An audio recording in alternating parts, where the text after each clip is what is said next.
आइए शुरू करते हैं आज का टॉपिक। तो आज के डेली करंट न्यूज़ में टॉपिक का विषय है केंद्रीय बजट 2022-23। तो इसमें देखते हैं कुछ बिंदु।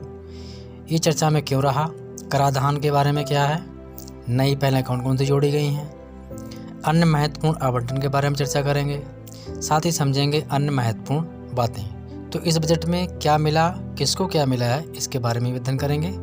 तो आइए शुरू करते हैं बारी बारी। सबसे पहले देखते हैं चर्चा में क्यों। तो चर्चा में क्यों, वित्तीय वर्ष 2022-23 के लिए पेश हुआ आम बजट।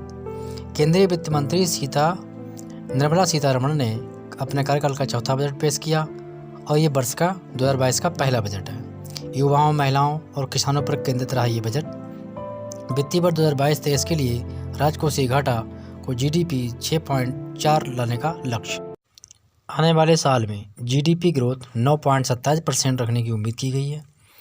2022-23 में केंद्र सरकार का प्रभावी पूंजीगत व्यय 10.68 लाख करोड़ रुपए यानी GDP का लगभग 4.1% होने का अनुमान लगाया गया है। आइए समझते हैं सेकंड टॉपिक, कराधान। आयकर स्लैब और दरों में कोई बदलाव नहीं। केंद्र सरकार राज्य सरकार के कर्मचारियों की कर कटौती में 10% से बढ़ाकर इसकी सीमा 14% की जाएगी। डिजिटल संपत्ति से होने वाले लाभ पर 30% कर लगाया जाएगा। लॉन्ग टर्म कैपिटल गेम्स यानी कि LTGC से होने वाली आय पर 15% टैक्स लगाया जाएगा। कॉरपोरेट सरचार्ज 12% से घटाकर 7% किया जाएगा। गैर सूचीबद्ध शेयरों पर सरचार्ज 28.5% से घटाकर 23% किया गया। सरकार की प्राप्तियों की विभिन्न मदों की हिस्सेदारी। नंबर 1 उधार एवं अन्य देयताएँ 35%। Number 2 GST 16%। नंबर 3 निगम कर 15%। नंबर 4 आयकर 15%।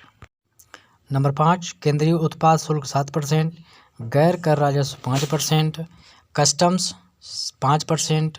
और 8 नंबर गैर ऋण सूची पूंजी प्राप्तियां 2%। सरकार के खर्चे। नंबर 1 ब्याज भुगतान 20%। करों एवं शुल्कों में राज्य का हिस्सा 17%। साथ ही नंबर 3 केंद्रीय क्षेत्र की सीमा स्कीम 15%। नंबर 4 वित्त आयोग और अन्य अंतरण 10%। केंद्रीय प्रायोजित स्कीम 9%।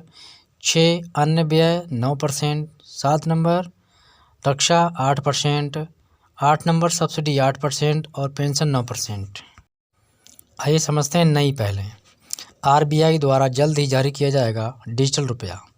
विभिन्न राज्यों के लिए 5 नदी जोड़ो परियोजनाएं लॉन्च की जाएंगी, जिनमें दमनगंगा, पिंजाल, तार तापी नर्मदा, कृष्णा गोदावरी, कृष्णा पेन्नार और Pennar Kaveri.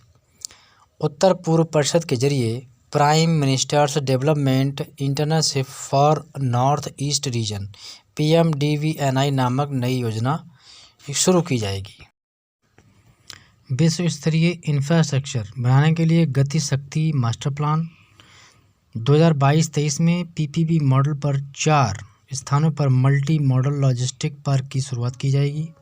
Multi modal logistic सुविधाओं के लिए 100 PM गति शक्ति कार्गो टर्मिनल्स बनेंगे।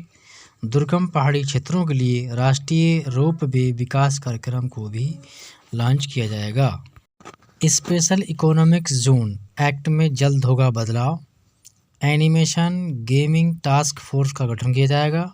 2022-23 से पासपोर्ट जारी होगा। अगले 3 सालों में 400 नई वंदे भारत ट्रेनों का निर्माण होगा। 2023 राष्ट्रीय कदम वर्ष इंटरनेशनल ईयर ऑफ मिलियंस के रूप में घोषित।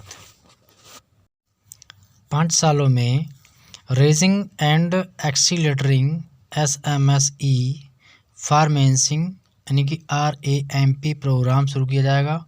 मानसिक संस्थाओं को समाधान की दिशा की ओर नेशनल टेलीमेंटल हेल्थ का प्रोग्राम शुरू होगा। नेशनल डिजिटल हेल्थ इकोसिस्टम के लिए एक ओपन प्लेटफॉर्म शुरू। महत्वपूर्ण आवंटन। 2022-23 में ग्रामीण और शहरी क्षेत्रों में PM आवास योजना के तहत 80 लाख घरों का निर्माण करने का लक्ष्य के लिए 48,000 करोड़ रुपए आवंटित किए गए हैं। निवेश में मदद के लिए राज्यों को 1 लाख करोड़ रुपए आवंटित हुए हैं। सौर मॉड्यूल के निर्माण के लिए 19,500 करोड़ रुपए का अतिरिक्त आवंटन किया गया है।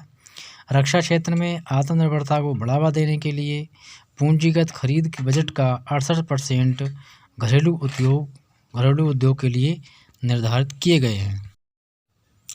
Vibrant blaze programme, coal gasification तथा कोयले के रसायन में परिवर्तन हेतु नई प्राइवेट परियोजनाएं लागू की जाएंगी। नल से जल योजना के लिए 60,000 करोड़ रुपये आवंटन। 44,605 करोड़ की अनुमानित लागत से केन बेतवा लिंक परियोजना को लागू किया जाएगा। अन्य महत्वपूर्ण बातें, आपातकालीन क्रेडिट लाइन गारंटी योजना को मार्च 2023 तक बढ़ाया जाएगा। Credit guarantee trust for micro and small enterprises scheme में सुधार किया जाएगा। राष्ट्रीय डिजिटल स्वास्थ्य पारिस्थितिकी तंत्र के लिए एक खुला मंच तैयार किया जाएगा। कृषि ग्रामीण स्टार्टअप के लिए वित्त पोषण के लिए कोष स्थापित किया जाएगा। गुणवत्तापरक शिक्षा का सार्वभौमिकीकरण, पीएम ई विद्या के 1 क्लास 1 टीवी चैनल कार्यक्रम का विस्तार 200 टीवी चैनलों तक किया जाएगा। 2022-23 में विज्ञान और गणित में 750 वर्चुअल लैब्स और सिमुलेटेड लर्निंग इन्वायरमेंट के लिए 75 स्किलिंग लैब्स की स्थापना की जाएगी। एक डिजिटल विश्वविद्यालय की भी स्थापना का प्रस्ताव इस आम बजट में रखा गया है। वीडियो को लाइक करें, शेयर करें। Thank you.